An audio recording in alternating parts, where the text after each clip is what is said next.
Well, next, joining us will be Steve Berger, who lives very close to here, actually. He was telling me, did you say 7 miles west? He has a grain and livestock farm, 15,000 head of hog, and has been doing no-till for 38 years. Steve and his wife, Julie, are very involved in the local community and in the Rotary Club. He's also a member of the Washington County Pork Producers, and has a BS from Iowa State University. And you're very close to Iowa City, so you're a strong man. We support both sides. Well, please join me in welcoming Steve. Do you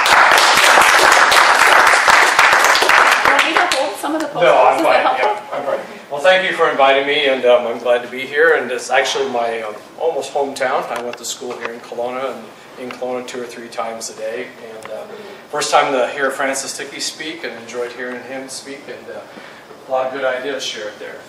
This weekend, so we just finished up drilling our soybeans, so we're coming through a pretty busy time now, and so we just took a picture out of the back of the tractor cab today, and then we are drilling soybeans here into cereal rye, and that's probably some of the tallest rye we've drilled into this year because of the open winter. And I guess the whole point is, you know, we're trying to get a living crop growing and take that nitrogen up, take that the other nutrients up, stop our soil erosion, and try to improve our soil.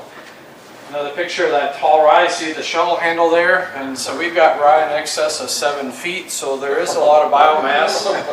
That isn't every year, and you know, some years, you know, you'll be challenged to maybe get rye, you know, 8 to 10 inches tall. In that lower right corner, the new for us was a roller crimper. I had never used one, and I had a neighbor from Kyoto that has one, and he would like to maybe start manufacturing those maybe sometime. And I really needed something to handle that biomass there. That was a little bit more than what I was used to handling, and so it was a challenge. And so we just happened to have a roller crimper available, and that worked pretty good. We got started in no-till cover cropping no-till about 39 years ago, and I got a call, or my dad got a call from the extension director, who was Jim Freer, and Jim's sitting here right now. I didn't know Jim was going to be here, and Jim asked to come to a meeting down in Washington. He was hosting several farmers and wanted to get farmers started in no-till, and one of the reasons we wanted to get started in no-till was to stop the soil erosion. Farming corn and soybeans on steep slopes, we get the erosion, the sedimentation. So it really wasn't water quality, or the hypoxia thing wasn't even even on our minds. It was just basically soil erosion coming off the hill. So Jim was promoting the no-till farming, and so we got started the following spring in 1979. We'd seeded a cereal rye crop in the fall of '78, and so in 1979, the spring, we had our first actually no-till, and this happens to be in a rye cover crop. You know, we weren't even thinking cover crop. I didn't know what a cover crop was, but Jim took this picture. This was back in about May 5th of '79. And I was actually in one of my 4-H projects, and so we got started basically in no-till. And really the only thing unique about us is we never really went away from no-till. We started doing it, and we continued to do it every year since. And you know, some years we'd no-till more than others, and sometimes we'd go away from it, but a majority of our acres have been continuously no-tilled now for about 38 to 39 years. It'll probably be our 39th year. And so as we went into the no-till, you know, we learned slowly. There were things that didn't work. Our machinery wasn't really set up. You know, this corn planter here was a brand new corn planter that we bought from John Kinzenbaugh. It was the first really no-till planter. We bought that from John Kinzenbaugh himself. Brought it home in the back of a truck and put it together.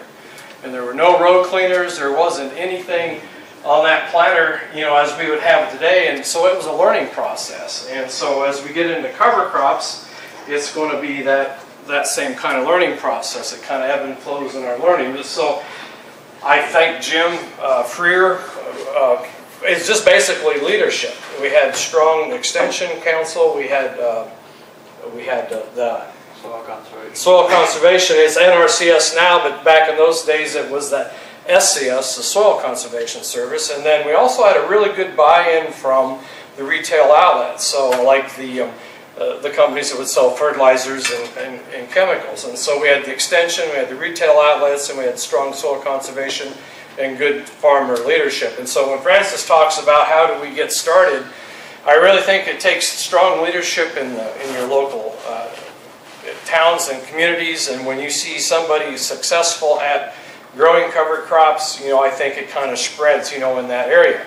Now, Francis is right on the acres. It's not very impressive if you look at the total acres of cover crop that has been grown, in the state of Iowa. But here locally, the numbers are quite higher, and that comes from just from the leadership in the past. And so, what we try to do, and what my dad, who passed away here a couple of years, what we've been trying to do is try to teach farmers to be successful.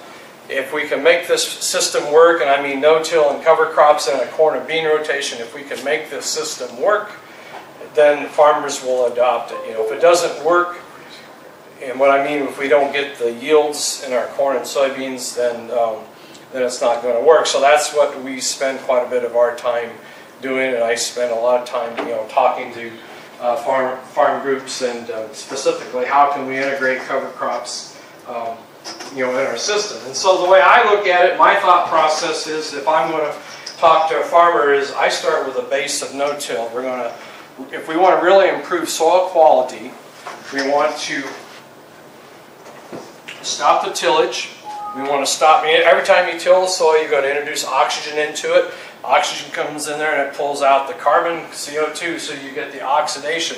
So we actually are losing carbon. So we want to stop the tillage as the base, and we did that. We started that about 38 to 40 years ago, and we got along pretty well. But what we noticed, we were missing something. We still didn't have enough cover on our farms. We've been no-tilling. We got into the 1990s, the mid-90s, and 15 years of continuous no-till. Our organic matters really weren't going up, and which was kind of a disappointment. We kind of thought once we got the no-till, that would be the be-end-all to everything. And so that's when we started adding the cover crop. We needed that living root. We needed that, like Francis says, you only have corn and soybeans growing, 5 months out of the year. You need to have something carry you throughout the year. So that's when we added the cover crop. And so through the photosynthesis and the deep root systems and the nutrient cycling, that really helps improve your soils, and it also improves your organic matter. And as you add cover, if you start with the no-till, you stop the tillage, and the second thing is you keep a green plant growing. In my case, it's cereal rye. There's scores and scores of cover crops, or hundreds of cover crops. And so the one I talk about, or the one we pretty much use, is cereal rye, because it works good in these latitudes here. And so once you start no-tilling and add the cover crop, underneath your feet, that just changes the entire environment. Everything below, the microbial process changes based from what, if you were doing a tillage and you go to no-till, you start to have more mycorrhiza fungi that in turn improves the soil, and then in turn improves your crop yields. And you got to remember, if you want to get widespread adoption, we gotta produce food for the world. The farmers got to, to make some money growing crops. A lot of the perception is if you no-till and you cover crop, you have poor yields, and we're not going to do that.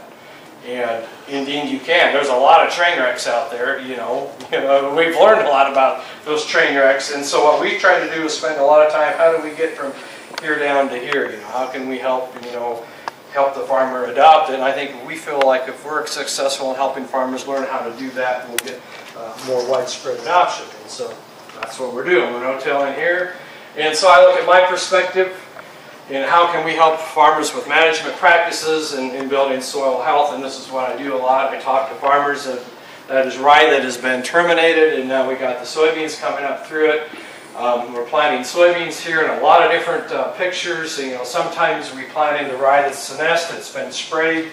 We still chemically terminate, I'd say 99.9% of our crops. Like I say, this is we're always learning and improving, and we'll probably move into some systems where we won't be using as much herbicides, but for the most part here we're planting soybeans in the rye, and then we come back and terminate it. This shows some of the differences of rye that was sprayed early. This was rye that was sprayed later, and we still had the soybeans on the right, average 72 bushels on about 1,200 acres, a 72 bushel average. Was it as good on both sides, about the same on both sides? Yeah, really, it didn't make a lot of difference, And that was, we got rained out, and we just learned that we could plant soybeans into that tall rye up there, and we had really good crops, and so that worked out good. Planting corn here a year ago, planting corn into green rye, which is, can be a bit of a challenge. That's what it looked like about a month later. Got good stands. We planted green rye. We get a field like that averages about 250 bushels an acre. So the point is, the system can work. It can work for me. It can work for any other farmer. But we got to kind of learn how to do this, and we're kind of doing it. If I had one picture, probably if I was given one picture to show, it would be this one here. This was actually pulled off of the bird's eye view of Bing's map, and it's kind of what I call a third-party slide. Do I have it? Yeah, here we go. And so you can see on the north side of the road here, you see this green. Of course, that is cereal rye. We have the contour terraces here. We got another farm that we farm here, green. Here's a farm that's sometimes no-tilled, sometimes not, and then we have a tillage farm. So you really have three different management systems. I just happened to catch on the slide. I was going through and looking at one, and this happens to be about 2.5 miles west of Wellman. And so you can see the difference between the top and the bottom, and here there's three different management systems. You see the erosion here just on the bean ground. And when you look here closely, you just don't see much of that going on. But over here, there's another farm. That'd actually be another, sometimes no-till.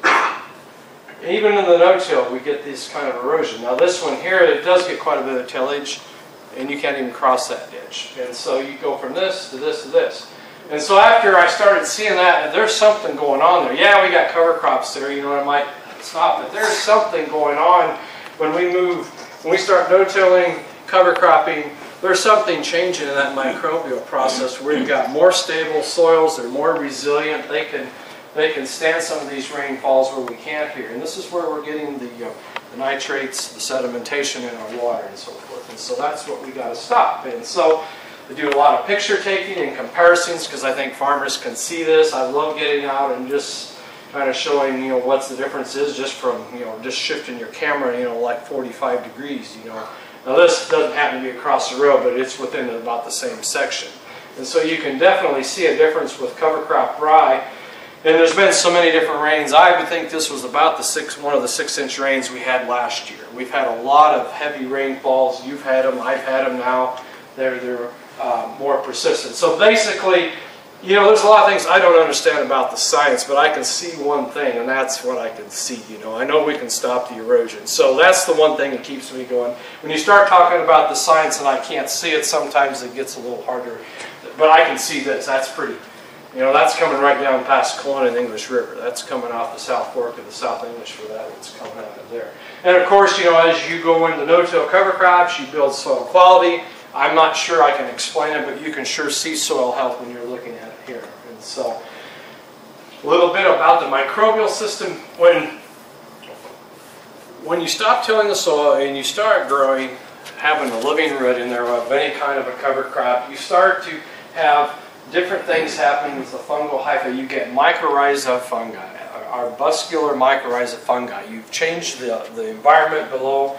You're not tilling the soil anymore, and so this fungi kind of forms a symbiotic relationship where it's feeding off of the root of a corn plant or a bean plant or any living plant, and they're both living off each other, and they're kind of regulating the flow of nitrogen and phosphorus back and forth through the hyphae.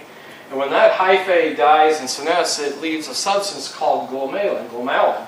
And it's kind of a sticky protein that actually is the glue that holds the soil together. And so, we start the no-till, the cover crops, then we start to get that mycorrhiza fungi.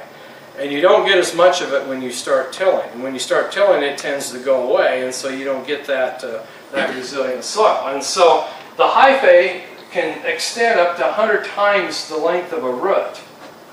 And they've done this, they've shown demonstrations of of mycorrhiza fungi growing hundreds and hundreds of feet within forested areas. And they can show how you can feed a tree several hundred feet away, you know, through this hyphae. And so what I like, my thinking is here, if I stop tilling the soil, I stop breaking these hyphae up. And these are feeding the corn plant, and when they die, they form this glomalin. And this was only discovered back in the 1990s through the electron microscope. Sarah Wright and Christine Nichols were actually the ones that discovered this. I didn't have any of this when I was in school when I was going through. This kind of shows a typical, what maybe a tillage field would look like. You don't have this mycorrhiza fungi here. And so, to me, there is maybe an opportunity to increase crop yields.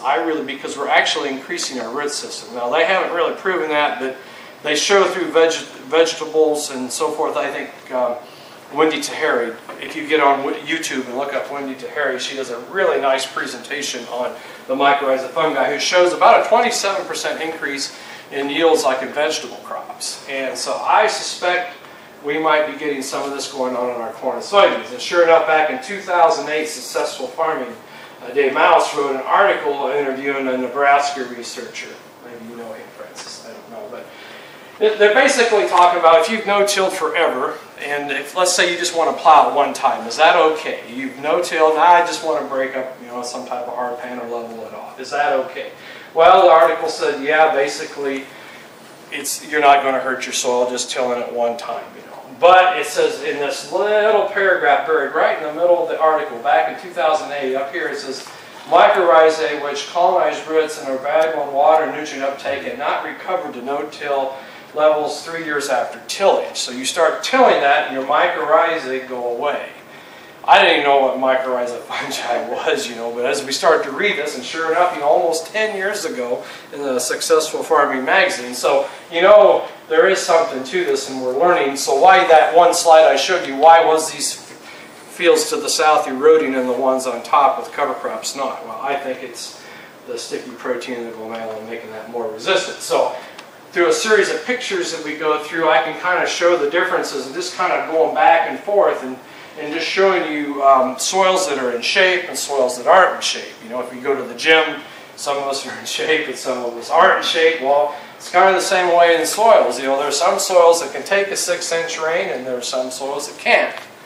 And this is a picture back in 2012 on a Sunday about 11:30 after about a 3-inch rain, which is a pretty big rain, coming off of a rye cover crop. That's pretty clear water. That's really, we don't like to see any water leave, but you know, we are not going to be able to hold all of that. So that's pretty clear water after a 3-inch rain. Same rain down the road about 5 miles, we had this going on. Now, I didn't have a gauge out and I can't prove that, but I imagine if we go back and look, it was about the same type of rainfall. And so you're seeing the erosion here where the water's not even making it down the center of the waterway like it's supposed to. This field's planted. And so we get this kind of erosion, and just 5 miles away, I would call it the same rain, you get this. And so you start to go back and forth. Now we get into some C and D slopes. This here's actually at my front door just west of Wellman. We're in what I would call from A, B, C, and D slopes. Cover crop, 3-inch rain. You look really close, there's not a whole lot moving there. Across the road, there is, in a field like here. See right here where we were, not over here we get that kind of erosion. This is a 6-inch rain. Can't remember if I think it's 2013. The river's going to come out here to a record level and come right through Kelowna. You see the terraces are filled up, but if you look really closely, that rise is really not that impressive of a height. But look at that. There's not much erosion going on. Just after a 6-inch rain. This is out on the prairie south of Wellman, between Wellman and Washington, and even on our flatter soils, they load up on the water, we get the erosion. This is a 6-inch rain now on a C and D slope. We get just a little bit going on here. So that's, we get that type of erosion, but if you look here, well, that's pretty stable. On that steep of a farm, you know, that kind of erosion. This is south of Williamsburg over about 9 years ago. This field's been planted. You see the seeds here, and you can actually see where the field cultivator, the tillage pass was made before, right down to the plow there. Everything that tillage implement loosened just washed away. And so up here you can even see a kind of a blondish area of the erosion over time. You know, that used to have been darker organic matter through the erosion, and so we just we've taken all that soil out in that event. So as we kind of go back and forth, you just see the differences. This is actually when back in 1983. This was some of the first cover crop. This is Dick Stoutner's farm there south of between Wellman and Keota. Some of the first cover crop. Dick's farm, I was crop scouting that when I worked for the Keota Co-op. And so you can see right across the fence in a conventionally tilled, all the erosion going on, you know, so you can just go back. Okay, not an impressive rain. This was just 1.5 inches, you know. Just think about 1.5 inches being a small rain, you know. Just down the road though, same rain, and you can see what's going on. Same rain, just different management systems. And there's actually an east slope right back here. So actually, you know, we go from the steep hills down the river bottom. You got a neighbor that tills. You can see how that water's ponding there in the anhydrous tracts, you know, or the tillage. The water's not soaking away. Here, this is the cover crop. There's not much going on.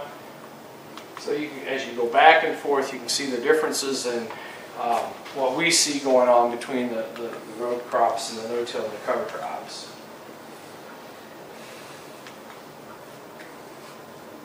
This is a 6-inch rain we had last year. Yeah, that was. And so some people talk about the vertical till equipment, which basically means they're just going to take and lightly tickle or till that top 1/4 inch of soil.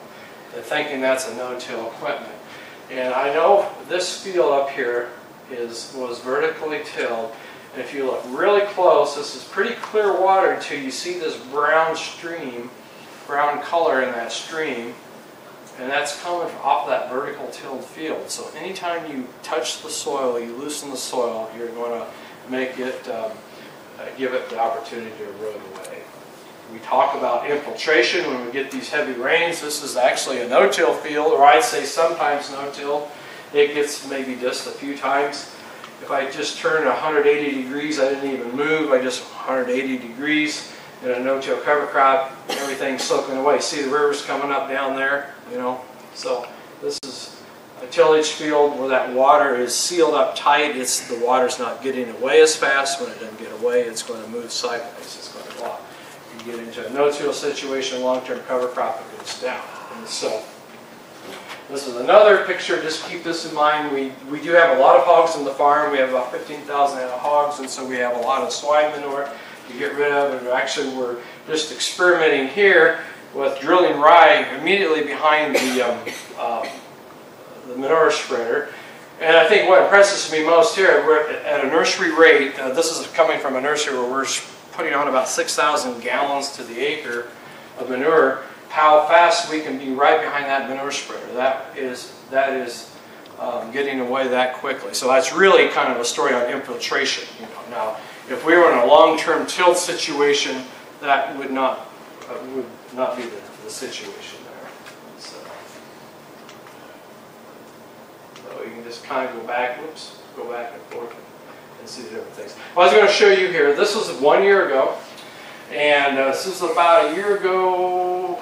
A little over a year ago and a week. And we got this planted to corn into a rye cover crop. You can see the manure tracks, spring applied manure, which used to be a no-no in the spring. And then here we get this really big rain, and 6 inches fills everything up, and it's cold. You know, that's hardly the recipe for a good corn crop. Well, this is what this field looked like with the drone picture the following, you know, in July, right before it tasseled. This from here to here. And so that's a pretty solid field of corn. That was a 170 acre field of corn that averaged 261 bushels dried across the scales. 261. And that, for those that are understanding the corn suitability ratings, that is about a 70 CSR farm, where the average Washington County tillable will be in the 80s now. So I mean, so we're not talking the best ground in the state, in the county, but it averaged for a crop insurance reason it's 261 across the scale. So we went from here. So what I've learned is, you know, the no-till is in the cover crops can really take a lot. It is really resilient, and I think if we go through some hot, dry summers, I think we're going to hang in there pretty good too. And so as we go through, farmers want to talk about yields. I'm usually talking to farmer groups, and sure enough, if I, you know, after church or after a farm bureau meeting, or if I'm at machinery show, I'll have a farmer come up to me and he's going to come and get right in my face and say, you know, I did exactly what you said.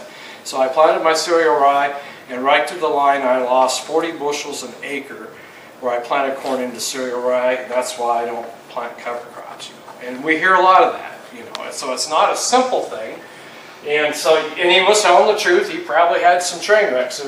I wouldn't say it's that easy. And sure enough, if you look at the data, this was put together by, this was actually off the DuPont Pioneer website, and it's comparing corn and soybean yield response following cereal rye over a 4-year period by field. This was put together by Sarah Carlson with PFI, Practical Farmers of Iowa. Very good data. I think Rob Stout actually is a bar in here.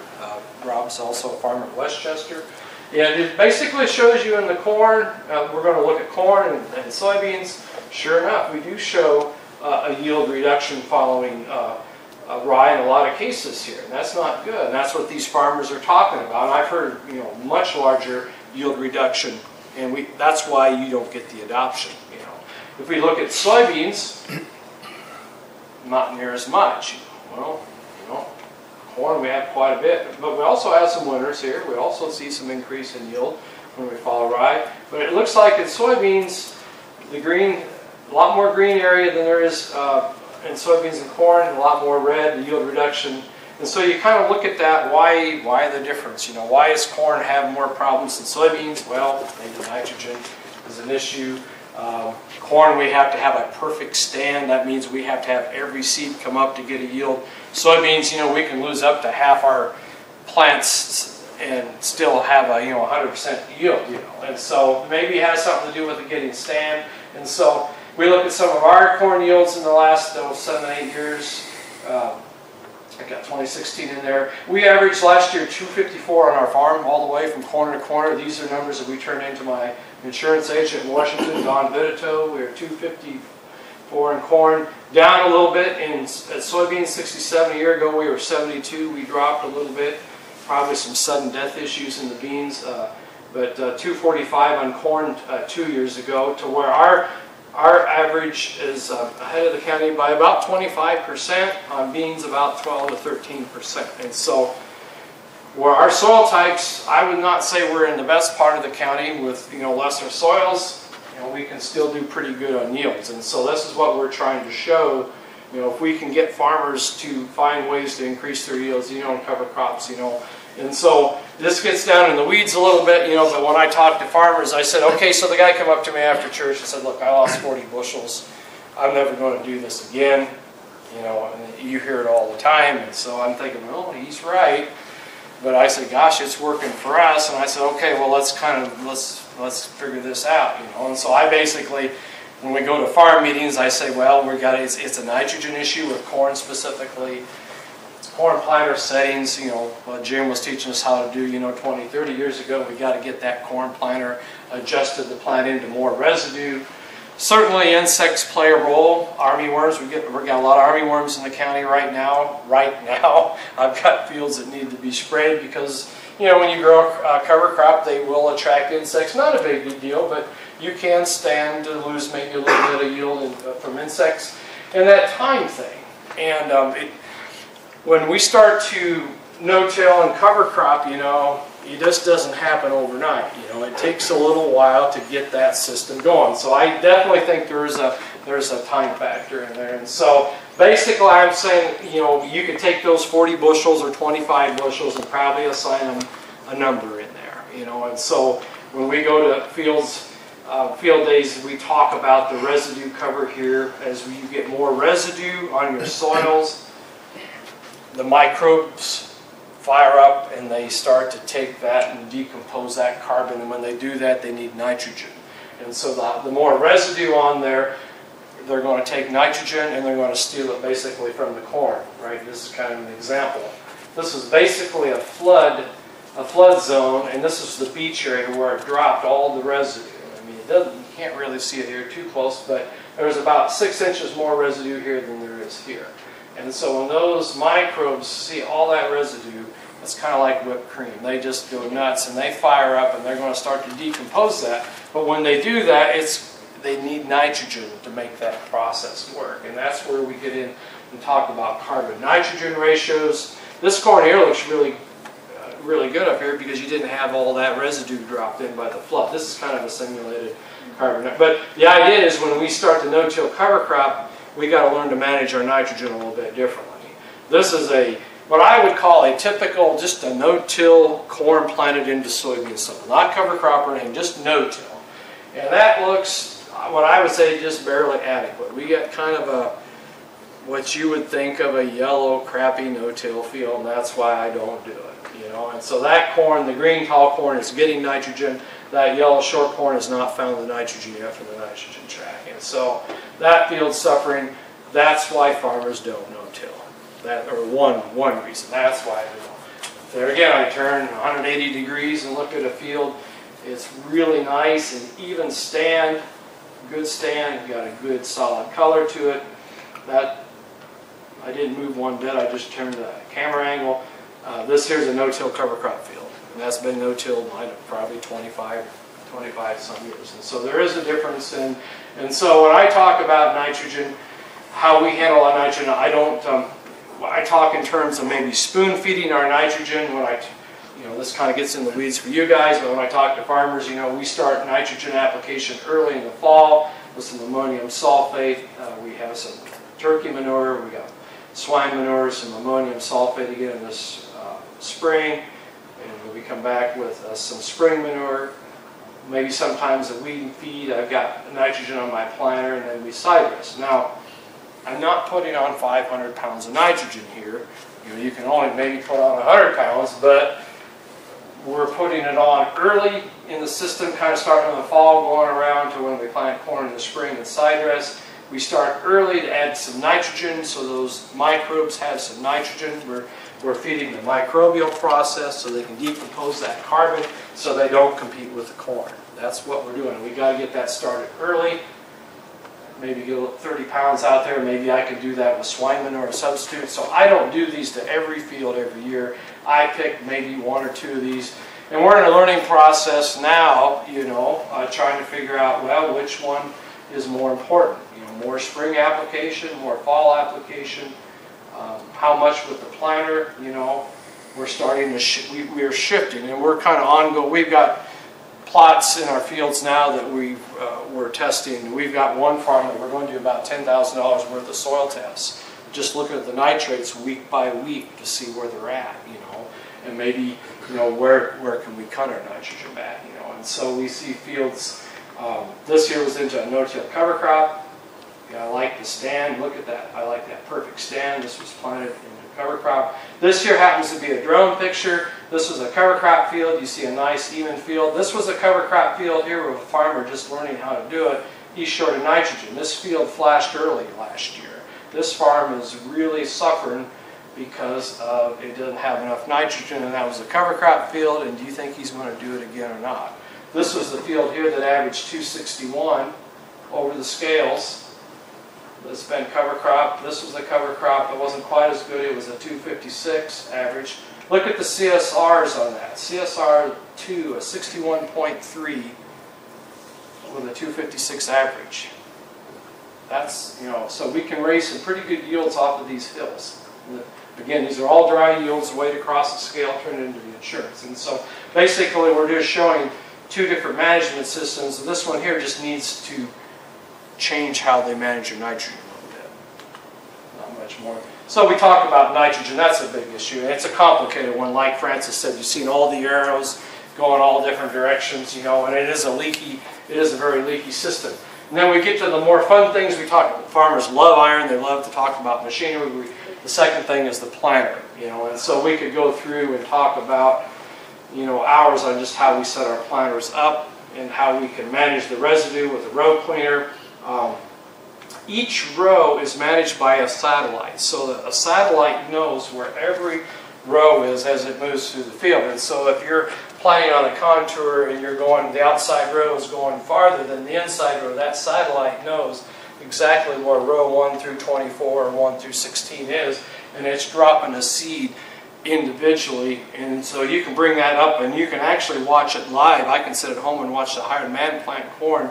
You can see the speed, you can see the population, you can see how much down pressure is being applied sub-inch, and so the satellite's picking up 5 times per second on how much down pressure to apply to keep that unit in the ground. So these are very sophisticated systems, and we can do a very good job, planting corn, today, and soybeans. And so there is quite a bit going on in these corn planters, and it's really a lot of fun, to see how we can fine tune them. This is actually going through the field.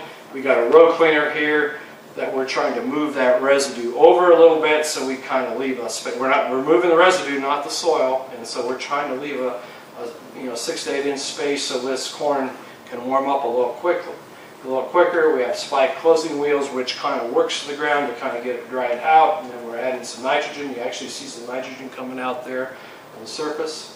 On that's 32% nitrogen. Another shot just planted into green rye a couple years ago, going through the field. There again, it's kind of interesting. I mean, the satellites tracks each individual row. It knows exactly how far. And so when we come to when it's time to turn, that seed meter knows exactly when to shut off right to the row. So it shuts off, and so we can do a very good job, planting the field from the engineering that's going on. So just a picture of doing our cover crop in the spring, planted it. This was a 272 average in our corn plot this year. This is in one field that we took a picture. See how each one of those are just spaced perfectly, exactly where it's supposed to be. It's basically, it comes down to ear count, pounds of corn leaving the field. That's what we need to see, and that was planted into green rye. So the system does work, but it takes a little bit to get to it. And so we can actually see a comparison with my planter compared to a plot that we put in. We had a 1 acre plot, had a university come in and do a 1 acre plot with a plot planter. It was supposedly set up for no-till. This is my planter. This is what the plot planter left. And you see just the gaps. Remember those bar charts where you were seeing yield loss? Well, this is one example where you're getting the yield loss. This is a corn planter that left probably 60 bushels an acre when they left the field. That day planted it, they were 60 bushels an acre behind. You can see maybe a difference if you kind of see left to right. Does the left look a little darker, greener than the right? That's my planter here. This here's the no-till planter. So we're really comparing 2 different planters. One set up for no-till and one not. And so there was about 260 to 190. It's about a 70 bushel difference, I believe. Just in the corn planter. Everything was the same. And we don't have that opportunity very often to compare planters, but we did there. So nitrogen, get your planter taken care of. I also mentioned insects. When you have 6 foot tall rye growing, that attracts a lot of the insects, army worms, cutworms. With all our manures that we have, we get a lot of seed attacking insects. So we tend to maybe have a little bit more insect pressure. I would say just be ready to treat. We kind of use we don't have to treat with insecticide, but just be ready to, because armyworms can come in and work a pretty good damage over just on a weekend. And so the final thing is the time factor. And so it's really hard to talk about, well, how can time improve corn yields? And so we're basically talking soil structure changes, and so one way I thought maybe I could do that is, this is 2.5 acre grids from soil samples showing organic matter in the field. And so when we do our fertility soil sampling, we'll also throw in an organic matter level. And so this is a pretty typical southern Iowa drift plain soil here in Washington County, loess soils. Our organic matters, from the sandier areas down to 1.9 to maybe up to 3.5. At the base of the hill, this is up on the top of the hill, going down, and you get your higher organic matters. This is from an old farmstead that had been there for 50 years, and it's still showing, 4.7. But if you look all the way over to the right, where this guy, I had pulled a soil sample out of the fence line. Look what he was pulling out of the fence line. Basically soils that had never been tilled before. And I have pulled some 7% organic matter, and you being a soil scientist would know that's our native level organic matter. When the pioneers come to Iowa, 150, 200 years ago, this is what they were seeing and you wouldn't need nitrogen to plant corn back in those days. And so basically, when you hear someone make the comment that we've lost half our soil resources in the state of Iowa, well, we really have, because what I'm seeing in the field is about half of what's in the fence row. And we've lost that through soil oxidation by just tilling the soil, introducing oxygen into the soil, pulling out of carbon and CO2, and then just from sedimentation and erosion. So we've lost half our soil resources. So that's something that we want to watch. So these are some soil slides, just some microscopic slides taken, and they're basically showing a long-term no-till cover crop field in Washington County compared to one in Washington County that's just always been tilled. And you're basically seeing more pore space here. This was taken by Jason Steele, who's a soil scientist at Fairfield. Jason took these pictures and compared the two sediment to the NRCS lab. Kathy Woida was the state geologist, took these pictures, and just basically showing you what you get over a longer period of time, and why I have more infiltration in our fields. Here there's no structure at all, there's really no pore space, there's not a lot of biology going on there.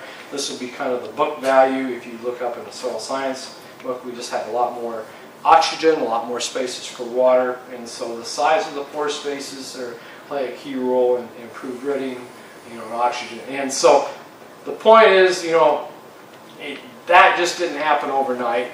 That's going to take a little bit to happen. If you want to go to some documentation, you can maybe look to Ohio State University. Jim Norman would say if you no-till, it might take 7 to 8 years to get your soils in shape to no-till, but if we add cover crops, we can do that much quicker. We can start getting our soil aggregate structures together in 2 to 3 years, and maybe make that look good. So when we go on trips and you're looking out the car, you're going down the interstate and you see a disc and then you see a sheep's foot out there, they're road building.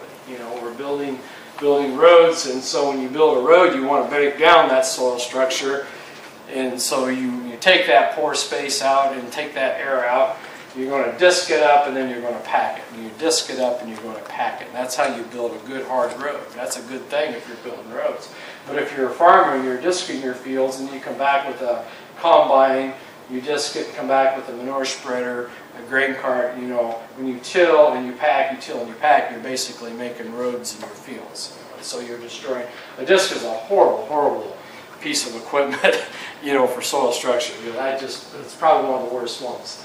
So that's awfully hard to show. This is probably a picture, Jim, you took back in 1978 or 9 of a furrow behind a corn planter. This is corn planted into this, and that's not a desirable slot for a corn seed, is it? If you want to grow perfect corn, that's not the way to do that. Now, there could be a lot of reasons for that. One could be maybe the way the planter was set up. 2, it could have been too darn wet the day he planted it. But I also see, just after I've seen it, I'm sure Francis, there's just a whole lot of difference in comparing, and today after something that's been no-tilled forever, in cover crop, there's actually see some right cover crop in there.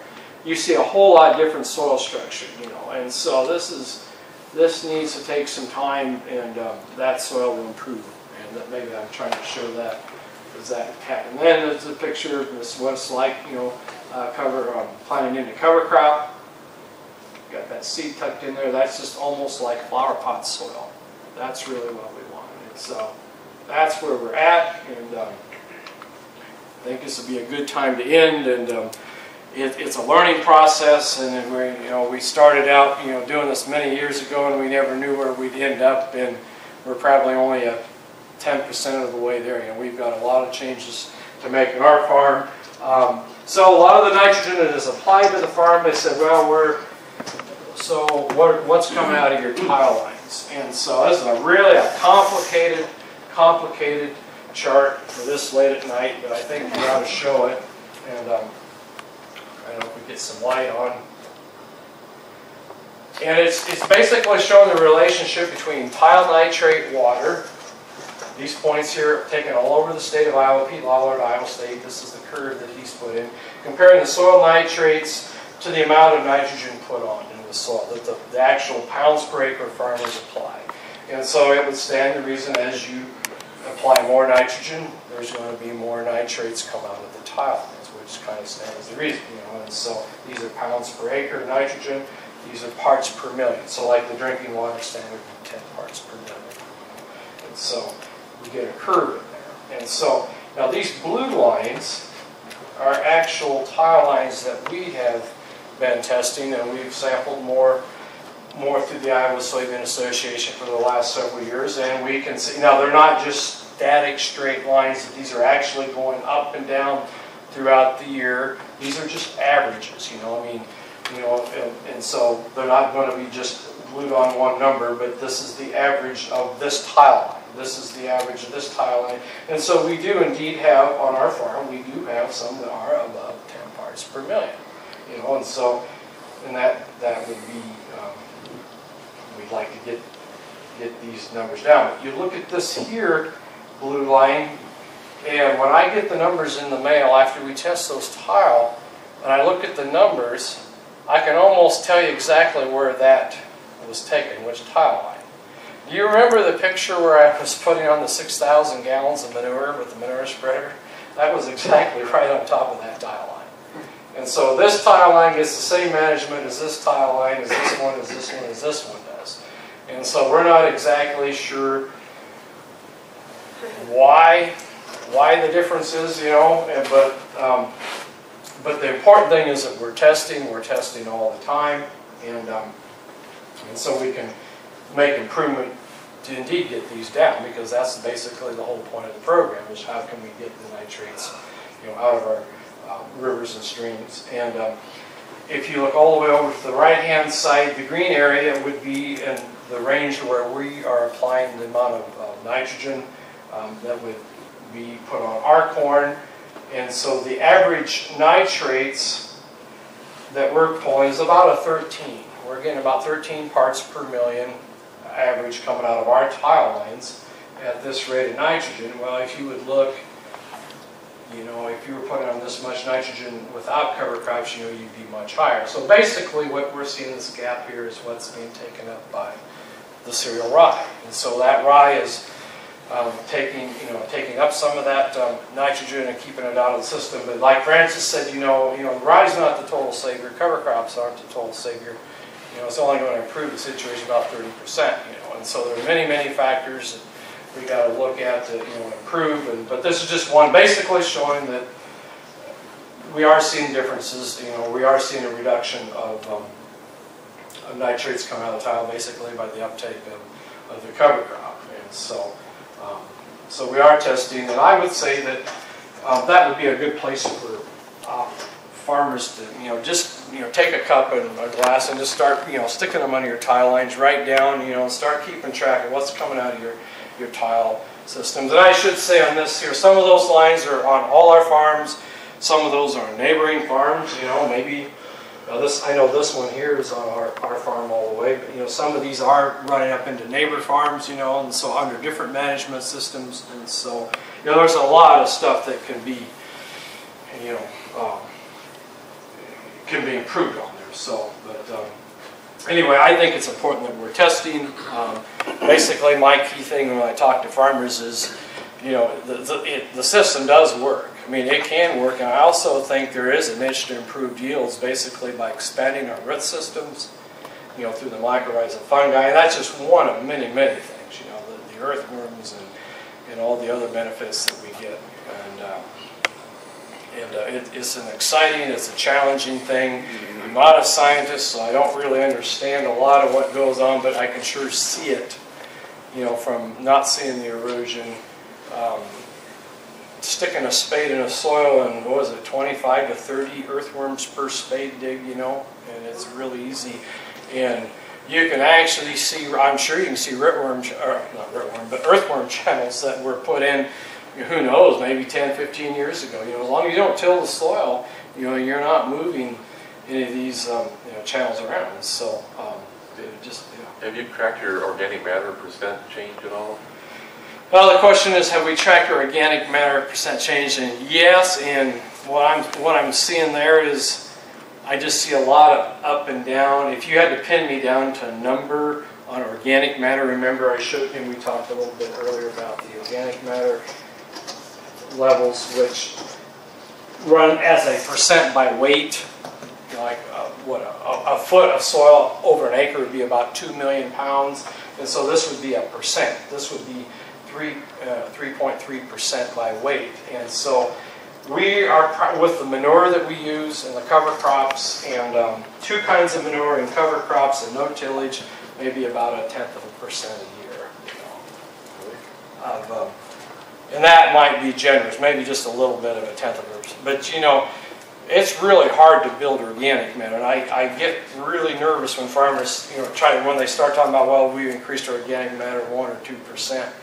You know, that's a really big number, you know, 2 million pounds, you know, and to increase it. And so it's a slow process, and you know, we really got started just by wanting to stop the loss, you know, just by stopping the one culprit is the soybean. I failed to mention we're in a standard corn and soybean rotation, which is pretty common, you know, 50% corn, 50% bean, corn, bean, corn, bean. The bean is the kind of the tough crop because of the taproot. It doesn't have as much rooting, it doesn't have as much residue, and so the bean is a tough one. Now, the right answer to build organic, I mean, if you really want to build organic matter, is you get into rotation, start, you know, get into more pastures, vary your corn and soybean rotation, break that up, start growing more cover crops, different diverse cover crops. Remember, I'm just doing one cover crop, you know, we're trying a couple others, you know, and so there's, you know, there's a lot of things we could do to improve, and just I think just to measure the organic matter, I mean, just how you probe the soil, who probes it, where they probe, how deep they probe. You know, if you stick that probe in another inch deep, that could throw your whole number off. And so like Tom Casper, you know, soil scientist at, you know, Iowa State, you know, we could probe, you know, from me to Jerry back there 50 times, and we would have numbers all over the board. You know, and so I think just the study of organic matter itself is pretty hard to know. I just hope we've stopped the loss. Now, what really surprised me, after we've been no-tilling, you know, 20-some years, I was at a no-till conference and learned that in a long-term just no-till situation, we were actually still losing organic matter in a no-till situation because of the bean year, which you would know. A lot of farmers don't even like to grow beans, you know, and so you know, if we could break that up. And so that's what really pushed us, and we just left and went home and decided, well, we got to get the cover crops full-time everywhere, and more so to build organic matter, not so much for the erosion side of it. So when you're letting your cover crops get taller, it looks like, right? Yeah, we're learning. Make a difference too, isn't it?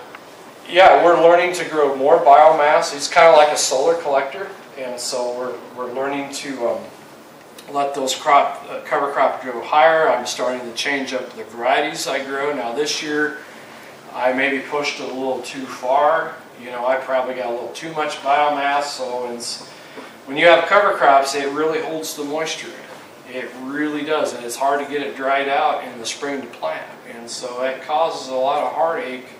And you have too much cover, you know, and so we're trying to find the balance. But what if you let it, like, you let it grow a little taller, then you're sucking that water out too, right, before planting. And then what I'm wondering is, like, the roll down that the organic farmers are doing, and you got a roller now.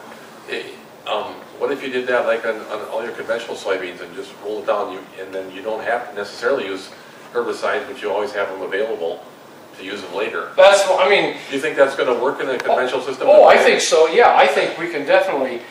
I haven't said too much about, you know, our herbicides and our nitrogen use. You know, I think there's a lot of room for improvement in cutting back. You know, I haven't cut back as much on the herbicide, but you know, from what I've seen with your rolling, you know, that biomass, and believe me, I know.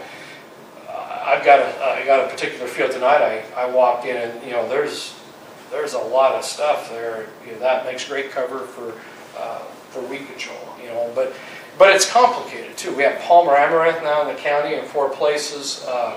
Water hemp is a real problem, a tall water hemp, and so it's not just a simple answer to just completely go away from the herbicides, but I definitely think we can cut them back. But with conventional, you have that option, whereas in organic, if you don't get it right, you're going to be, you know, you got the weed Whereas, you know, you guys could probably take a little more risk with rolling down a big crop because you can always come back later and hit it with something. Francis, do you want to sit in the front and then people can? Well, it's a, Okay. yeah. Well, because then we can open it up. to Sure. questions. So, So thank you first, very much.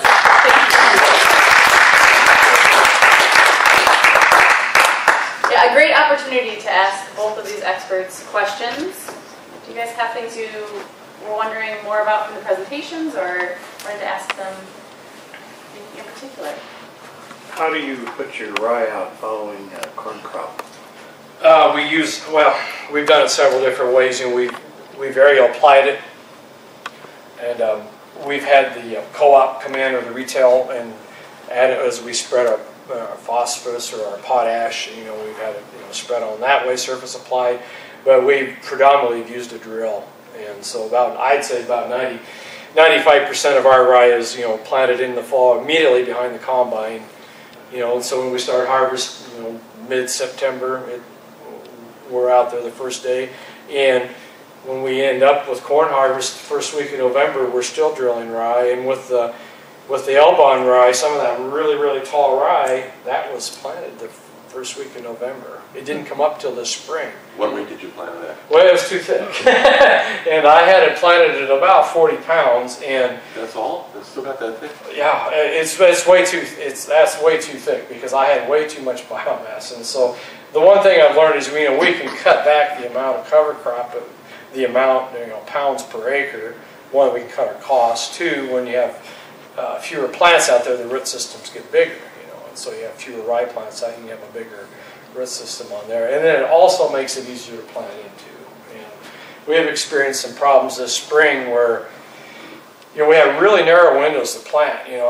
We look at, we sit down and watch, KCRG, Kyle Mayer, and all these people, Brittany, and all these on TV, and Brittany Ritz, I guess, and so we're sitting there looking at the week ahead, and we have like 3 days to get this done, or maybe 4 days this cycle, and so we had a pretty tough spring this year, and the cover crop will hold moisture, and that can be a really good thing. But so we're learning, how we can get it dried out and get it planted. I would say on average that the rye cover crop hasn't delayed our planting, but this year I think it tested me a little bit because we had a lot more biomass because I'm using a new to me, different variety of rye. Very aggressive grown rye. Albion, huh? It's Elbon. Elbon. Is it early too, or is it? No, it is. It's a southern rye. It comes out of the Noble Foundation. Elbon, Noble spelled backwards. Elbon Noble, and so it comes out of Oklahoma, and it puts on about 40% more growth over. I think Tom Casper at Iowa at the Soil Research Lab has tested this over a 4-year period at Iowa State. It puts on about 40% more growth, good livestock feed, comes out of dormancy quicker in the spring, and is a very aggressive rye. I would not advise anybody starting out growing cover crops to plant that ahead of corn. I would not do that because I've done it for 20-some years, and boy, I sure had a heck of a spring this spring, trying to get through. We actually had to pull out of a field. I've never done it, but we pulled into a field, and I absolutely could not get through it. And the mistake I made was I terminated the rye too early this spring. You should plant into green. You see me planting into some green rye with the corn planter, and we always plant green with a drill. And I got scared this year with how fast that Elbon was growing, and I killed it before Easter. And what happened was then we got a rain, we got about 2 inches of rain and went down and just made a mat and held that moisture in just perfect. And we can never, you think you're going to get those nice warm, dry, windy days if you have soybean still, but you know how it just dries out and you're just planting away, or if you field cultivate a field, away you go. But that rye is doing a great job holding that moisture in, and believe me, that'll make all the difference in the world in a drought year too. And so if you planted in green, you'd probably been okay, huh? If I would have planted green, it's easier to plant into green rye. The plantability is easier. The leaves are more succulent. It's easier to part. It's easier to plant into it than when we finesse the rye. I think I'll probably change up my varieties a little bit. I had a corn next year. I don't know, it's so hard to tell, the year's not over yet. I mean, we got a long ways to go. We're getting good corn stands. We're out evaluating corn now as it's emerging, and corn stands look good. Beans are not emerged yet. They should be, well, as warm as it was today, they should be up real quick like. But and so we're evaluating stands right now. Things do look pretty good. And after going through that last week in April, I think we had a ½ inch every morning for about 4 mornings. 2 inches of rain, really cold, and we come through that really good. And the seed corn technology is just fabulous compared to where it was, 20, 30 years ago. And so the emergence is good on the corn, and so that's really important for corn yields. So, yeah, question. I have 2 questions. One, Francis, how do you deal with insects if they move in aggressively with cover crops? Well, I've only done this roll down thing for, it's the 3rd year I'm doing it now, so I haven't seen anything, but I've heard you can get some. I think it also helps we have more rotation, more crops, and so I think it helps break the cycles too a little bit if you have. And most of my cover crops that I got in early and I had a good roll down, I was in an old hay field. It was some really poor soil. It was like all the hay horizons were over the waste and we bought, and it was totally beat up. And so I put in some manure on it, and then I put in the cover crop in the fall, and I got really good growth. So I'm kind of using that as my soil building program to really have good fertility for my cover crop, and then it really grow, and then I can come back with something like soybeans and get a decent yield and still be in the soil building program. So I'm starting to see some improvement already in that soil. Some places all the hay horizon is gone completely. Yeah. You probably got some of those clay knobs around here. We do have a lot, yeah. Yeah. Of course. So I haven't seen it yet. So what is your rotation versus? Well, I don't have a set rotation. I mean, I with my cows I need hay, so I generally have a couple of years of alfalfa hay or something in the crop. But in the field. But I kind of just go by what I need. What do I need to feed my cows, and how's this field doing, and if I have a hay field that's doing real well, I'll leave it go longer, and if it's kind of losing its alfalfa, I'll come in and put in something else. So I don't have a set rotation. I have one more question. So if you bring in the chemicals and you kill down your cover crop, do you find that you have more nitrogen loss in the soil immediately after that because it's not being held in the roots of the plant? You're talking herbicides and nitrogen? Yeah. Well, if you kill down your cover crop. Oh, okay. Yeah. That's one of the saddest days of the year is when we have to finally kill that cover crop. So hopefully, we got the corn plant coming on right away afterwards. To kind of start to take that nitrogen up. But yeah, when that rye senesces, we've stopped taking that nitrogen up. And I would say by the reproductive time, when a lot of our rye has gone to seed, it's taken up its maximum amount of nitrogen, and so we need something else to come along, and that's where we got to keep a green plant growing like corn. And remember that now that rye crop has a lot of that nitrogen in the tissue, and so now that you kill it, it's going to start to decompose and release that nitrogen for the next crop. And hopefully slowly throughout the summer. So it's really ready.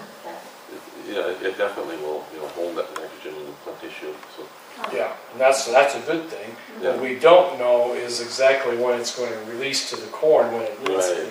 It is based on basically the weather, the sunlight, rainfall, and temperature and rainfall. If you get a hot, dry summer, you're not going to get a lot of release from that nitrogen. And also, if the cover crop is real lush and young, it'll decompose quickly.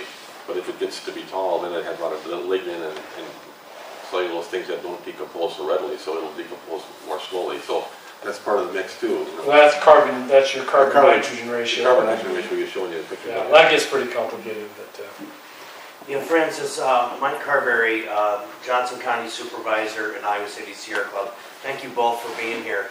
I've been working on water quality issues at the State House for maybe 12 years, and I'm about ready to pull my hair out. I mean, it's just very frustrating. You got a lot to pull You off. guys are doing great work on your farms, but we don't have enough of you, and the Farm Bureau continues to, deny that we have a water quality problem in the state, and nothing happens up at the State House unless the Farm Bureau kind of signs off on it. I learned that 5 years being a full-time lobbyist, who the power in the state is. I really like your idea of the water quality plan, just like we have a soil management plan, and maybe some confinements have manure management plans. About 5 years ago, Craig Lang told me that what we really need to do, he says the carrot isn't working, or the carrots, can't afford enough carrots, voluntary, because we can't afford the money to basically pay these farmers to do conservation. And nobody wants the stick, the regulations. So he says, you tie the carrot to the stick. And I said, well, what do you mean by that? He says, well, if you want farm programs like insurance or anything federal, then you would have to do certain conservation measures like you showed in your slides, the no-till, the cover crop, the grass waterways, the bioreactors, the riparian buffers. You would say there's 5 things right there, and you've got to do 3 or 4 of them to get crop insurance. Well, better than to say how many, better is to say that you need to meet a goal. Yeah. And then you can do whatever you need to do to meet the goal. So, what would be your advice on, we had 3 really bad bills up there this last year, and they all failed, and I was very happy that they went away because there wasn't enough money in it. The money came from the wrong places. It stole from Peter to steal from Paul. Yeah. If you had a magic wand and could wave it, and what would you do? How would you, ideally, as a legislative fix? Ideally, it should be at the federal level, because then there's water quality problems in every state in this country. Yes. And just like soil conservation plan, it's nationwide, and it can be tied to farm payment programs. Right. And so ideally, it should be done at the federal level. Whether that would So it'd have to be could be done at the state level, though. We already have, like I said, manure management plans. And I think the first step would be, we've been every year allocating, $10 million or something for water quality projects, and we've been doing that for 30 years, and we often just tally how our success is by how much money we spend, but we don't really see a lot of progress. And so if we could take the next increment of 5 million or something and have some researchers put together this water quality model that would spit out a water quality plan on the farm, then you could either require one, or else you could have this incentives. People people who do the water quality plan get the cost share money. Then they have a whole farm plan that's going to meet the goal. Or some other people, get Century Farm Awards or whatever, something to give somebody some good feelings for doing something right. I think it could catch on. Is that the neighbors, will start to look across at another neighbor and think, this guy's not doing it right. So I don't know. I don't know what it'll take. So Larry Weber at the Flood Center told me, and we've been working with him for a number of years, I said, okay, we know we need to work on a watershed level, right? And he said, yes. And I said, how big of a watershed? And I think he said, Huck 12. And I said, but you see, every piece of land is in a watershed. Correct. So a very small watershed is, there's a Huck 12. And I said, how many of those are in the state? He said, 1,600. And I said, how much for water quality and quantity in each Huck 12? He said, 3 million each. And I said, okay, that's $6 million for each Huck 12 watershed times 1,600. That's $9.6 billion. And so this 3/8 of a cent they were trying to pass essentially gives water quality $100 million a year. It would take 96 years of that funding to get to that $9.6 billion. So that's the proverbial drop in the bucket. And of course, the sales tax is paid mostly by urban folks. And as you showed on your slide, 93% of the N and 80% of the P is coming from agricultural processes. But sales taxes are paid almost exclusively by urban folks because most farm inputs are not taxed. So the polluter does not pay. So that's not an elegant solution either. So I like your ideas. I just don't, and the federal, but they would have to be in the farm program every 5 years. And I was told that the rice and cotton farmers don't like those ideas. So, well, there's going to be people who don't like anything. Yeah. Okay. Thank you. Steve, you have any thoughts on that? I think you need to get the landlord involved, definitely be working, the owner of the property. Well, half the land is rented now, isn't it? 60%. And I'll go to give presentations like at the Iowa City Rotary Club, and when you're done, you know, there'll be 15 doctors and lawyers all lined up, you know, what can I do to get my, you know, my tenant to do that, and so I think we definitely need to get them involved. I think of the pluses and minuses. I think the watersheds are a very good thing. You know, I'm on the English River watershed board, and you know, sometimes when we talk about hypoxia, that's a long ways away, and that's not our problem. But you know, there's a watershed coming off this roof. You know, I mean, there's just, and so when we go boating or we're water skiing up at the Coralville lakes up there, you know, we kind of think about what we're swimming in. You know, it gets closer to home. So I think the watersheds are, I think, really important, because I think we can work on it in individual projects. You know, this state's a really big state, and I mean, being a soil scientist is just how diverse the geography is in Iowa. And so what I talked about here today is going to have to be somewhat changed if I go into a northern latitude, like in the Wisconsin lobe, or in a higher clay soil, versus if you're in, you know, northeast Iowa, you know, in a driftless area, the different types of soils, it gets cooler. It may not be the same as, so every square mile is different, you know, watersheds are different, and so it takes a lot of different activities. I would say, of course, I'm on the other side. I get calls probably 2 to 3 times a day, maybe, or emails about how can I do this, what do I got to do. I had a neighbor call me, a classmate, the other night, and say, you know, looks like we better get involved in this cover crop thing. We're like 25 years behind, you know. And that was like 2 days ago. I mean, so and if you go driving through Lime Creek Township or some of the townships in this area, there is a lot more going on. Now, I know if you look at the statewide, you know, in certain areas, maybe the numbers aren't there, but I guess I think we are seeing changes. You know, we did get rid of the plow in northwest Iowa, but it took a long time to do that. No, we didn't. Drive through northwest. Well, I understand that, but yeah. We haven't gotten rid of it. But you know, I have a good friend from Albert Lee. He's in one of our peer management groups, and he just sent a picture of him no-tilling soybeans into tall rye. But he strips, you know, he's planting into till strips, but he's got rye, and he's up there in I-90, you know, and that's a pretty good thing to be that far north, you know, and doing cover crops. And so it may not be as quick as what some people like, but I think if you get the system down and it works, then they'll tend to stick with it. Because I remember when they tried to push the no-till on us in the 80s, that didn't work too good. You know, they basically, the farmers rebelled, and nobody adapted it, and it just, all those plans, and I helped write those plans there and with Stan Simmons and there in Washington County, and none of those plans got adopted, and it just went to full tillage. The other thing is the manure management plan. Some of those plans require that you work that manure in, you know, and so when you work that manure in, all of a sudden now you're oxidizing, you know, and anytime you work the soil, you're going to loosen it, and you're going to stand to erode, you know, and so some of our laws in place now kind of work against it, you know, like building terraces are generally a good thing, but when you put a riser there, you got an interstate highway really quickly to the streams. Now, I like terraces, we build terraces, you know, so we've got a lot of competing things going on here within our own laws, and I think if you just enforce what's on the books, just what's out there now, and I think waterways are wonderful, and if you come to my farm, you can probably find 30 different places we should put waterways, you know, and so I think just enforce what's on the books. I think it's slowly getting better.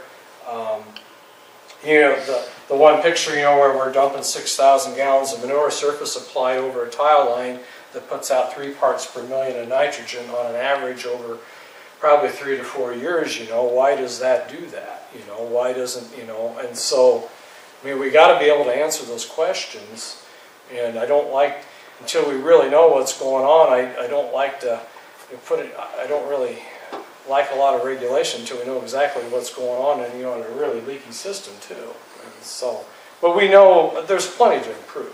We know we can cut our inputs. I know I can cut my nitrogen. I know I can cut my herbicides back. There's an economic incentive to do that. Your very large farmer is going to want to see that, and your very large farmer who's working with landlords on a daily basis to secure these properties, you know, that's where I think the landlord could put a little heat on some of these farmers too and start to lever it that way. If you can get one farmer that farms, you know, 5,000, 10,000 acres to slowly change, you know, then you start to see some big numbers move, you know, and so. You had a comment, a question, Well, it's kind of off the subject. Neither of you mentioned much about potash. And potash evidently is not a major concern about the runoff and It's not like the phosphorus and nitrogen are the two. Yeah. And phosphorus, you know, we talk a lot about nitrogen. That's the one that's usually limiting nutrient in the rivers and then the estuaries. But phosphorus is the one that's limiting nutrient in the lakes. You get all the algae blooms in the lakes, and that's phosphorus. well, the thought I was wanting to know is there any detrimental effect seen in the potash being released out of the residue back in that does affect any germination or anything like that? Potash is released out of corn stalks, they say, fairly quickly as they die, and you get rain on them and so on. Right, that's why we wait to soil test late, and then, you know, that's going to flush out into the soil, and so you get higher potash readings the later you take it in the year. And the one thing on potash, based on our soil test, that's one of the hardest nutrients we have. We're having a real hard time trying to keep our potash levels up. If you look at ours, we're basically in the moderate to low on potash, and as our corn yields increase, we still need more potash, and that varies throughout the state and region too. And I think if you go to western Iowa, that's not quite the issue, but Potash is a fairly significant component of the organic matter in the plant. Nitrogen, I'm not sure how it relates. Well, I think that for the water quality side, potash isn't such a problem because when it mineralizes, it's a K plus. It's a plus, and so it'll stick onto the soil, and it won't. it's not very mobile, is it? Exactly, it won't be so mobile in the soil like nitrate is. And phosphorus actually stays pretty well too, because it's mostly held by the clay, by the calcium and the clay minerals and the organic matter. So, but so when you lose the soil, that's when you lose the phosphorus. Yeah. Although now some of the soil tests are getting so high in phosphorus that from putting sometimes where the liquid manure would be put on year after year after year, the phosphorus levels are getting way up there, and now more soluble phosphorus is starting to go out in the tile drains too. Couple of comments. What you said about the farmer after church that says, well, I'm not doing that again. It's up here. You know, if you're going to do something differently, you have to think differently. You have to do things differently. You can't cook an egg in the microwave the same way you do in the pan on the stove. You talk about yields, and farmers have talked about yields forever. The press puts that as the ultimate. When I lived in Fort Dodge, our Ag Committee of the Chamber of Commerce sponsored the Iowa Corn and Soybean Masters Contest. We also did a cost analysis. We got data from the farmers, everything they did, seed costs, all that stuff. I remember the year that the farmer, out of 27 entries, who had the highest corn yield, had the lowest net return. Because, and what we need is economics. Yeah, your maximum economic yield. We need data. Rulons have put out some of the best I've seen with using strip till, cover crops and stuff, but we need a lot more of it to prove to people that in the long run, this, you know, because they say, well, if I put out this much money for cover crop and all this stuff, it's costing me money. You know, even if I get, you know, some reimbursement from the state, what we need is good data to prove.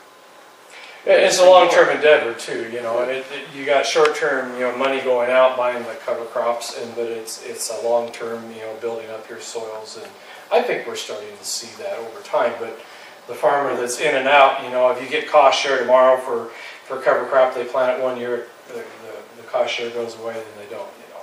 And So if your soil organic matter goes up 1%, that soil will hold 30,000 gallons more water an acre, and that'll be available for the plants. And so you start to have a lot more capacity to weather a drought and so on too. But it takes a while for that to Well, happen. see, they're looking at yields, and they're looking at the graph you put up there, corn. In the With beginning, when we were starting promote no-till, we did an economic comparison of the different systems. And I think one of the reasons that it got adopted faster in Washington County because they recognized it was cheaper to do no-till. Now, we hoped that the yields were comparable or within sight, but if you cut down from 12 trips, a lot of farmers were making 12 trips over a field in a year, down to 3. That's a very significant economic impact on costs, fuel-wise, machinery-wise, labor-wise, put a lot of limitations on how much you could do in the old system. And that's, economics is one of the major reasons why it grew fast. Yep.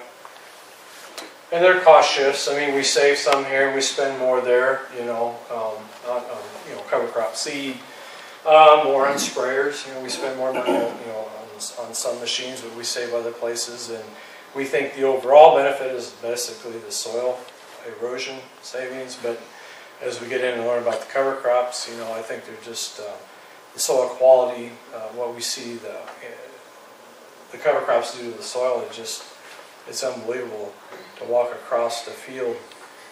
I've been into so many fields all my life, you know, you can just walk in a field that's been tilled and it's like being on a floor. It's as hard as a rock, you know. And once you're in a no-till field, it's like potting soil, and it's resilient.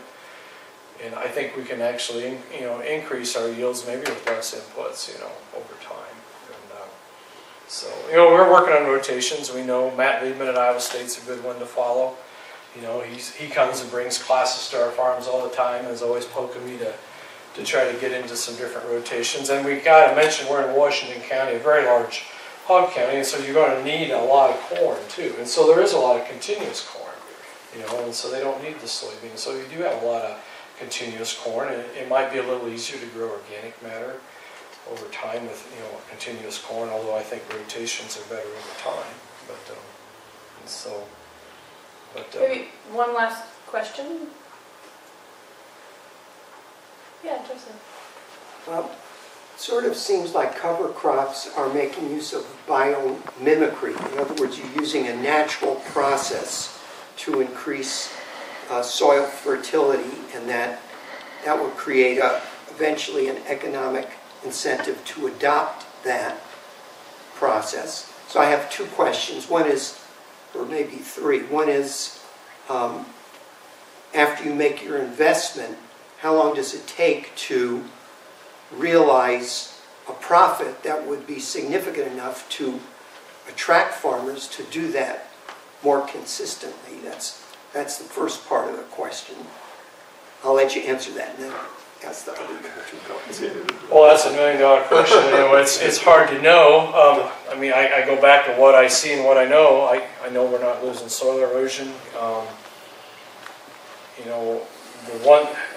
To me, there's no question that the system we're in now is beneficial, but I don't know if I can put dollars and cents on it. Everyone in the world's tried to do that, from Iowa State and Mike Duffy and The Economist, and try to calculate what a bucket full of soil is, and so it's a payback, but it's a long-term payback. That's about as good as I could say. We're just trying to get back to the way it was when the pioneers settled on it.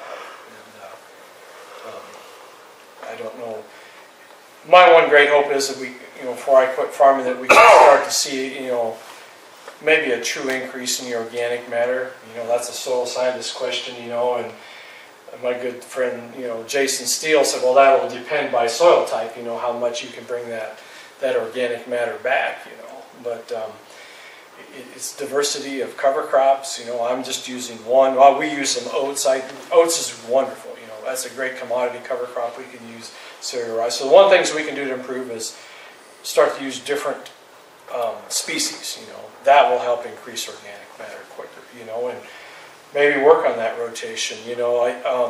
We could use cattle in the operation, that's what I need. I need a ruminant, We got a lot of hogs, but I need a ruminant in the operation, and so I'm not going to do that now. I'm by myself, and I've got enough to do. But maybe I could partner with somebody else. But I think just diversity in general. So basically, try to be a livestock-friendly state would be real helpful because we need that livestock, to help with the rotations, And so, if I could just mention that thing about that biomimicry. When you think about northern Iowa, where the last glacier left about 12,000 years ago. When the glacier left, there wasn't any soil at all. It was like a geologic wasteland. And only as plants and animals colonized that loose material and actually started to put organic matter in it, made soil, made some of the richest soils in the world just from that biological process. Part of that process was the prairie grasses got really tall and deep-rooted. And then the bison would come through and graze it off. And when it was short, it didn't need that deep root mass. So it sloughed some of that root mass in the ground, grow new tops and more roots. So each time we could graze, it would pulse organic matter deep and making the deep black soils. And so with our grazing system, we're trying to mimic that. And so we give the cows just as much as they can eat in one 12-hour period. Twice a day they get fresh grass. And so the grass will grow up, and then we graze it off, and we try to get it all so that we keep the diversity. If they selectively graze, then they'll reduce the species down to monoculture. But we can continue to increase the diversity by letting them eat everything, and it's all in a lush stage. And then by the time they get around again, it's growing back up again, and so they put new roots in. So I think we can build ourselves pretty fast that way by that kind of a system. But you got to have the ruminants to do that. Yeah. And the second part of my question sort of feeds off what Francis just said, and that is, it seems like organic farming does move much more in that direction. And organic farming also gives a premium for yields, as does non-GMO farming. So I'm impressed with the fact that you have many different inputs, and I'm wondering where would an input, let's say from non-GMO farming or organic farming, help increase the profitability of all these inputs that are trying to draw farmers into a more ecological and stable and sustainable way of farming that doesn't deplete the soil. That's sort of maybe for our next session. Well, one of the weak links of organic farming has been tillage, because to control weeds, you're not using chemicals, you're using more tillage. So that's why I'm really excited about this roll-down cover crop thing.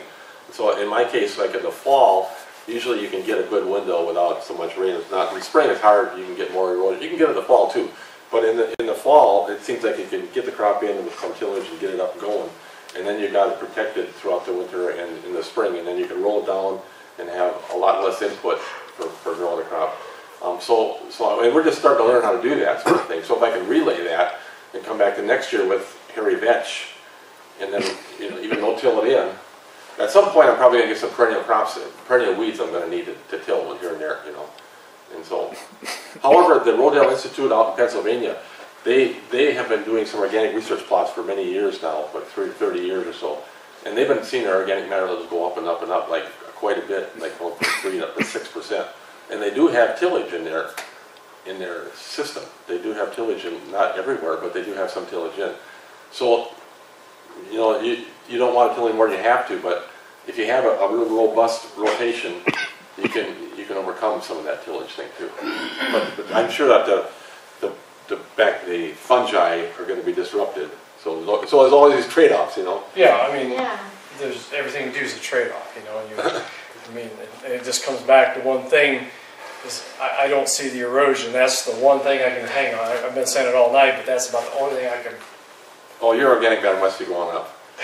I think it is. I think it is. But I I know also it's hard see to measure that. You can't. It's really hard just to get an variable. accurate measurement, and I've seen a lot of farmers tend to overstate that too. Yeah, I have too. Yeah. And I've seen, if you just look at the numbers, from a retail co-op that's out there poking the soils, like you see them go up, and then the first thing you start emailing and showing everybody, and then when they come back down, then you just kind of forget about it. And so it's only as good as the test. But so we are doing. I should say that we are doing a lot of plots testing through the Soil Health Partnership through the National Corn Growers Association, where I've got a 16-acre replicated 4 different times at 4 different nitrogen rates. One with 0 nitrogen, just to see where we're at with 0 nitrogen out there. And so we're trying to learn how we can cut, or maximize our economic, all the way to 300 pounds of nitrogen from 0, and my guess is somewhere in between, like it always is the optimum rate. So, and But as you improve your soils, I think you're gonna have more banked nitrogen that you can use for those high demand crops. And we do see that. I mean, we're pulling tests every week, probably about twice a week now in a lot of these fields, and just watching where the nitrate levels are. And so, plus we're seeing what's coming out the tile lines too. And so, start testing. That's a good place to start, just see where you're at. Let's give them a final round of applause. Thank you.